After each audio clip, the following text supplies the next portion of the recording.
नमस्कार दोस्तों। नरेंद्र मोदी और भारतीय जनता पार्टी के तमाम सारे भक्त, अंधभक्त और जो भी कोई है, उन सब की आस्थाएं बड़ी जल्दी डिग जाती हैं। तथाकथित हिंदू धर्म वालों उनकी आस्थाएं बड़ी इतनी जल्दी डोल जाती हैं, इतनी जल्दी उन्हें ठेस लगती है कि आप कल्पना नहीं कर सकते। आस्था और विश्वास को इतनी ठेस लगना निश्चित रूप से चिंताजनक है कि इस देश की राष्ट्रपति से लेकर के आज की डेट में तो चपरासी तक सब तो हिंदू हैं। बावजूद इसके उनकी आस्थाओं को, उनके विश्वास को और न जाने क्या किस किस चीज को बड़ी ठेस लग रही है। अब ठेस क्यों लगी है, इस पर बात करते हैं।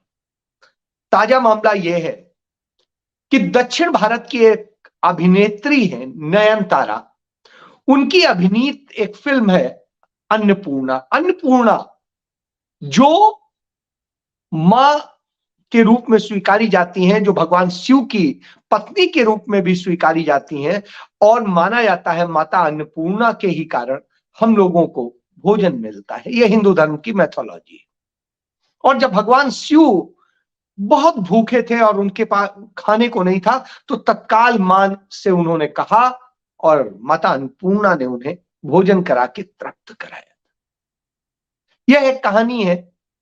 चलिए उन कहानियों पे नहीं जाते हैं, फिल्म पे आते हैं। तो नयनतारा अभिनीत इस फिल्म में अब मोदी भक्तों का कहना है कि इससे उनकी आस्था डोल गई है, उसको उन्होंने ठेस पहुंचा दी है।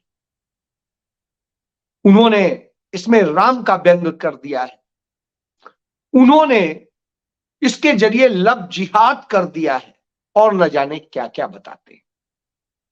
और इसको लेकर के पहले मुंबई में और फिर मध्य प्रदेश के जबलपुर में एक एफआईआर दर्ज करा दी जाती है। बहरहाल जी टीवी का, जी मीडिया का आप हाल जानते हैं। उसने तुरंत माफीनामा लिख के दे दिया कि अरे अरे गलती हो गई, गलती हो गई, और अब हम विश्व हिंदू परिषद से पूछ के ही किया करेंगे। यानी आने वाले वक्त में कौन सी फिल्म बनेगी, कैसे बनेगी, उसकी कहानी क्या होगी, ये किसी सेंसर बोर्ड से पास कराने की जरूरत नहीं होगी। उसके लिए आपको विश्व हिंदू परिषद जाना पड़ेगा, भारतीय जनता पार्टी के ऑफिस जाना पड़ेगा, और वहां से आप परमिशन ले लीजिए, फिर आपको चिंता करने की जरूरत नहीं है। लेकिन यदि वहां से परमिशन नहीं ली तो कुछ न कुछ निकाल के फिल्म में और कह दिया जाएगा कि आपने उनकी आस्था को ठेस पहुंचा दी है, विश्वास को ठेस पहुंचा। क्योंकि ये इतना कमजोर है कि थोड़ी सी ठेस में टूट जाता है। ऐसा विश्वास है, ऐसी आस्था है। चलिए, जब हम बात करते हैं तालिबानी राज्य की, तो आज हम बनते हुए देख भी रहे हैं। क्यों देख रहे हैं? क्योंकि जो सरकार है वो भारतीय जनता पार्टी की है, और भारतीय जनता पार्टी की सरकार में उसके तमाम नेता झूठ, मक्कारी और उसमें कहीं बाज नहीं आते हैं। और जब हम इसकी बात करते हैं कि वो बाज नहीं आते हैं, तो निश्चित रूप से स्थितियां ऐसे ही खड़ी होती हैं। युद्ध हो रहा हो इजराइल में और फिलिस्तीन में, लेकिन साहब अंधभक्त यहां के शोर मचाएंगे। लेकिन एक बड़ी नजीर वाली बात आई, उसके अड़ोस पड़ोस तमाम सारे फिलिस्तीन के देश हैं, उन देशों ने, जो मुस्लिम देश भी है, उन्होंने कोई मुकदमा नहीं किया। लेकिन दक्षिण अफ्रीका ने उस गांधीवादी सोच को अपनाते हुए, नेशनल मंडेला ने के समर्थकों ने इस बात को लेकर के सवाल उठाया कि उनके यहां से 11,000 किलोमीटर दूर जो यह घटना घट रही है, वह देश के लिए, पूरी दुनिया के लिए और मानवता के लिए खतरा है। इस पर कार्रवाई होनी चाहिए। और दक्षिण अफ्रीका ने, जो विश्व की कोर्ट है, अंतरराष्ट्रीय न्यायालय, उसमें उन्होंने मुकदमा दायर किया है इजराइल के खिलाफ और कहा है इजराइल लगातार ये अपराध कर रहा है जो मानवता के खिलाफ। एक नजीर पेश करता है कि इस तरह लोग विश्व गुरु बनते हैं, जब वो सवाल उठाते हैं, वो अन्याय के खिलाफ बोलते हैं और सारी चीजें करते हैं। लेकिन हमारे यहां तो साहब आस्था डोल जाती है, इसके लिए मुकदमे होंगे, इसके लिए नहीं होंगे। मानवता की हत्या करने वालों को तो समर्थन देंगे, लेकिन आस्था डोलेगी। तो चलिए, आस्था डोलती है तो क्या करें। तो हमारे प्रधानमंत्री चूंकि अपने सारे राजकीय कार्य छोड़ के, जिस कार्य के लिए उन्हें चुना जाता है, संविधान जिस चीज के लिए उन्हें बनाता है, उन्हें छोड़ करके धार्मिक कृत्यों में व्यस्त। और वैसे भी कहा जाता है बुढ़ापे में व्यक्ति को वृद्धाश्रम के समय में सब छोड़ के वन गमन कर जाना चाहिए और वहां जाके ईश्वर के ध्यान में मग्न हो जाना चाहिए। लेकिन चलिए, सनातन धर्मी ये सब अपने लिए नहीं करते हैं, ये दूसरों को ज्ञान देने के लिए करते हैं। तो जो लोग सनातन धर्म की पताका उठाए घूमते थे, आज जब सनातन धर्म के सबसे शीर्ष पदाधिकारी आचार्य शंकराचार्यों ने कह दिया कि धर्म शास्त्रों के विपरीत, नियमों के विपरीत अयोध्या में राम मंदिर का शिलान्यास किया जा रहा है या उसमें प्राण प्रतिष्ठा का कार्यक्रम किया जा रहा है जो राजनैतिक तरीके से किया जा रहा है, तो साहब उसमें जाना बनता नहीं है। और इसलिए कोई शंकराचार्य नहीं जा रहा है, और भी कई बड़े आचार्य हैं जो जाने से मना कर चुके हैं। इवन भारतीय जनता पार्टी के बहुत प्रिय हैं, वो जिनको लेकर के रोज बरोज ये लोग गाना गाते हैं, तो साहब वो भी बाबा कह दिया कि यदि पुरी के शंकराचार्य जी ने कह दिया तो वो हमारे प्रधानमंत्री तो वही है, तो हम भी नहीं जाएंगे। तो ये बड़ी बात है कि अब वो भी लोग कहने लगे, क्योंकि जो सनातन धर्म को मानता है वो तो कहेगा कि यह तो सनातन परंपरा के विपरीत है। लेकिन साहब नरेंद्र मोदी को तो नहीं लगता है। तो नरेंद्र मोदी आज नासिक में राम के उस रूट को, जो बताया जाता है कि इस रूट से वो श्रीलंका गए, तो उस रूट पे कुछ जो है जो तथ्य बताए जाते हैं उसके मुताबिक वो वहां पर गए थे। वहां पर एक राम का मंदिर है और उसमें जाके तमाम पूजा अर्चना करी उन्होंने। उसके बाद वहां से उन्होंने युवाओं को संबोधित किया। जब युवाओं को संबोधित किया उस वक्त में उन्होंने कहा कि आप सबको गर्व होगा कि आप 21वीं सदी के इस दौर में हुए हैं और न जाने क्या क्या। तो साहब निश्चित रूप से उन्हें गर्व होगा कि वो ऐसे दौर में हुए हैं जब नफरत सबसे चरम पर है, जब आस्थाएं डोल जाती हैं, जब तमाम तरह के बेटियों और युवाओं के साथ अपराध हो रहे हैं इस देश के अंदर। हर कुछ घंटे में एक बच्ची रेप का शिकार हो जाती है, और कुछ घंटे में नहीं, कुछ मिनट में एक बच्ची रेप का शिकार हो जाती है। और हर 5वें दिन एक किसान आत्महत्या कर लेता है। युवाओं की बेरोजगारी चरम पर आ गई है और 45% बेरोजगार हो गए हैं। तो आप इन सब स्थितियों में समझ सकते हैं कि किस तरह के माहौल है। और जब इस तरह के माहौल हो तो निश्चित रूप से ये लगता है कि हाँ, आप 21वीं सदी के इस दौर पे गर्व करेंगे। तो जब यह गर्व की बात आती है और आता है कि इस गर्व को लेकर के आप कौन सा भविष्य बनाएंगे, तो जब भविष्य की बात आती है तो पता चलता है कि हिंदुस्तान के अंदर तो भविष्य इतना अंधकारमय हो चुका है कि हिंदुस्तान के 15 लाख या राउंड फिगर में कहें 14 लाख लोग जो है इस देश को छोड़कर चले गए, इसकी नागरिकता छोड़ गए। और वो कहते हैं कि हम कभी नहीं आए, भगवान करे। तो आप समझिए, मेरा देश महान कहने वाले देश के लोग आज इस पोजीशन में आ गए, उन्हें लग रहा है इस देश के अंदर भविष्य नहीं, और वो भविष्य जहां खराब किया जा रहा हो वहां पर नरेंद्र मोदी कहते हैं कि गर्व करेंगे। ये गर्व करने वाली बात बताते हैं। तो साहब कुछ भी बताएंगे, कभी झूठ बताएंगे, कभी कुछ बताएंगे, तो इस तरह से करके ये सत्ता स्थापित रखते हैं। और जब सत्ता का यह खेल चल रहा हो तो आता है, आज कांग्रेस पार्टी ने इसी को लेके कहा कि यदि सनातन धर्म में शंकराचार्यों से बड़े आप हैं तो ठीक है कि आप उनसे बड़े हैं, आप मान्यता है आपकी, लेकिन यदि शंकराचार्यों से बड़े आप सनातन धर्मी नहीं है, तब तो शंकराचार्य कह रहे हैं कि नहीं जाना चाहिए। तो जब वो नहीं जा रहे हैं तो फिर और कोई कैसे जा सकता है? क्योंकि धर्म का हम अपमान करने तो नहीं जाएंगे, धर्म का तो मान बढ़ाइए। और धर्म का मान क्या होता है? ये ऐसे लोग हैं जिन्होंने धर्म शास्त्र को पढ़ा ही नहीं, उसके बारे में जानते ही नहीं।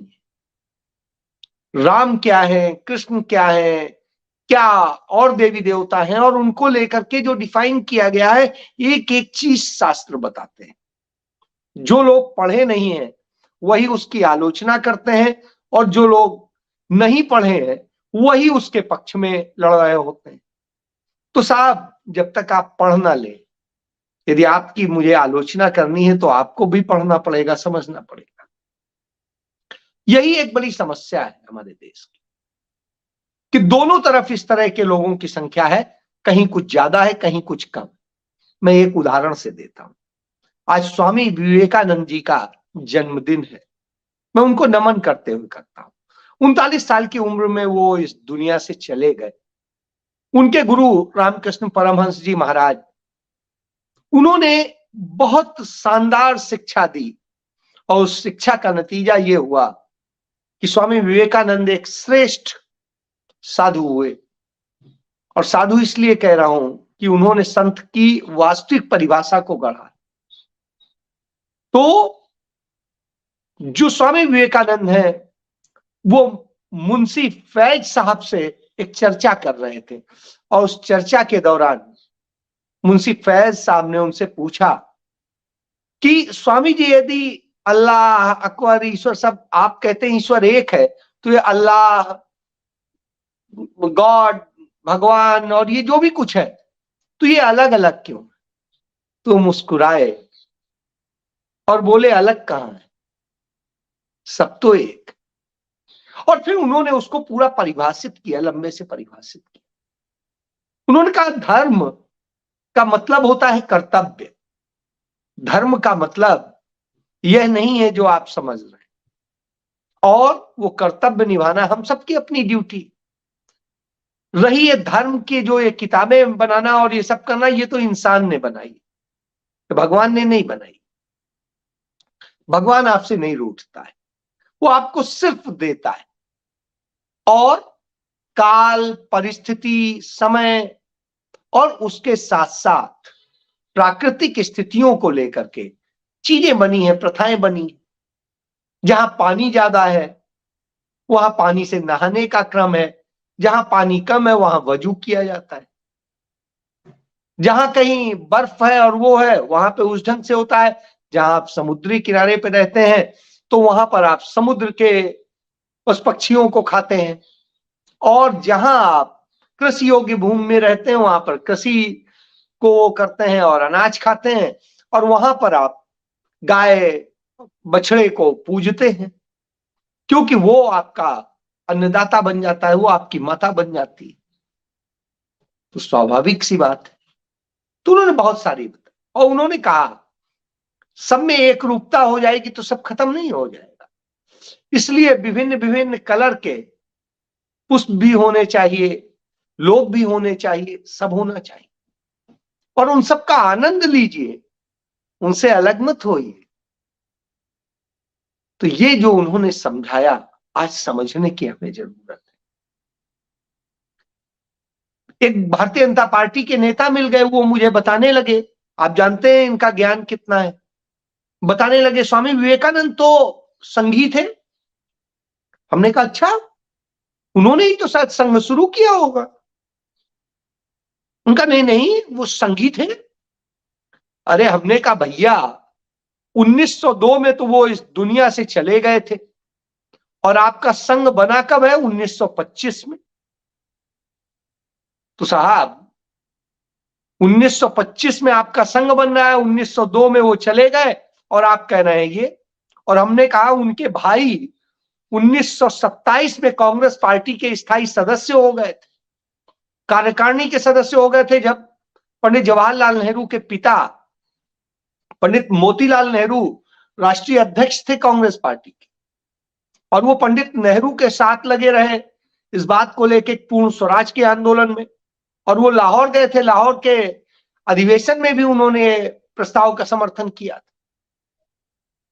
तब फिर चुप बेचारे क्या कहते हैं। हमने कहा वही नहीं, उनके गुरु रामकृष्ण परमहंस जी महाराज के परिवार भी कांग्रेस से ही जुड़ा था। तब अब चूंकि इन लोगों को कुछ पता तो होता ही नहीं, जैसे मैंने आपको बताया था कल कि किस तरीके से जेपी नड्डा जो इनके राष्ट्रीय अध्यक्ष हैं वो कहते हैं डॉक्टर अंबेडकर को तो उन्होंने मंत्री नहीं बनने दिया था पंडित नेहरू ने। अरे भैया पंडित नेहरू ने ही उन्हें मंत्री बनाया था, संविधान सभा का सदस्य बनाया था, और वो पद किसी योग्यता से नहीं मिलता था। वह जो है इस पर मिलता था कि किसको बना रहे हैं प्रधानमंत्री, किसको बनाएगा, अपने मंत्रिमंडल में रखेगा, करेगा, ये उसका अधिकार था। उन्होंने आपके भी सदस्य को रखा था, श्यामा प्रसाद मुखर्जी को भी। तब उन्हें समझ में आया अच्छा, इसी तरीके से वो राम मंदिर को लेकर के झूठ बोलते हैं, जब वो भी मैंने कल बताया था। तो मैं ये कह रहा हूं, चाहे भारतीय जनता पार्टी के राष्ट्रीय अध्यक्ष हों, उनके कार्यकर्ता हों, या खुद प्रधानमंत्री हो, प्रधानमंत्री का भी हमने देखा था। यूपी का चुनाव था 2017 में, और उस दौरान याद करिए उन्होंने सिद्धार्थनगर में जाकर के क्या कहा था, संत कबीर नगर में उनका था ये वही जगह है जहां पर कबीरदास जी, गुरु गोरखनाथ जी और नानक देव जी एक साथ बैठकर के चर्चा किया करते थे। अरे साहब उनमें शताब्दियों का अंतर था, चर्चा कैसे कर सकते थे? मतलब कुछ भी कहीं पर भी बोल देंगे तो इस तरह के ज्ञान के लोग हैं। तो आप इस ज्ञान को समझ लीजिए। तो इस बात का आप ख्याल रखिए कि इनकी आस्था को ठेस न पहुंचे, नहीं तो ये मुकदमा तो किसी पे कर सकते हैं। बस ये है कि हम तथ्य पे बोलते हैं और बोलते रहेंगे।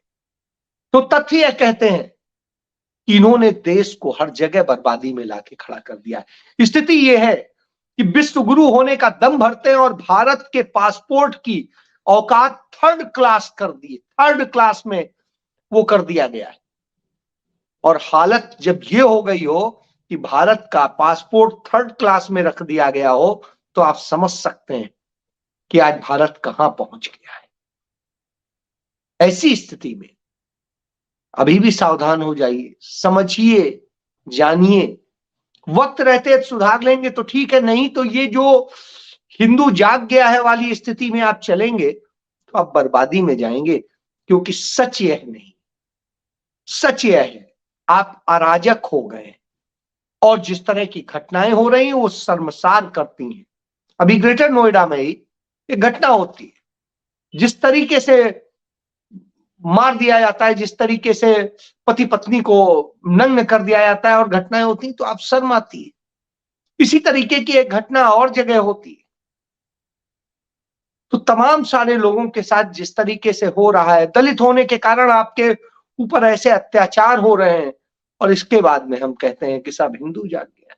और ये अत्याचार को ये नहीं है किसी एक व्यक्ति पे हो रहा है, बहुतों पे हो रहा है। और जाति धर्म देख के नहीं हो रहा है, जाति धर्म देख के नफरत फैलाई जा रही है और उसे वोट बैंक में तब्दील करने की कोशिश की जा रही है, जिससे आप सावधान होइए। और यह बेहद जरूरी है।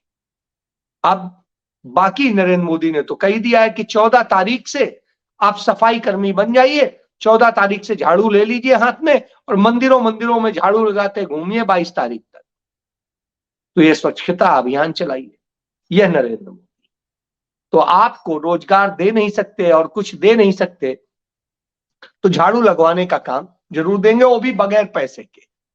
पैसा नहीं मिलेगा, आपकी आस्था पे है। आस्था की कीमत दीजिए, जो आप आस्था आपकी जो हिल जाती है उसकी कीमत दीजिए और झाड़ू लगाइए। जय।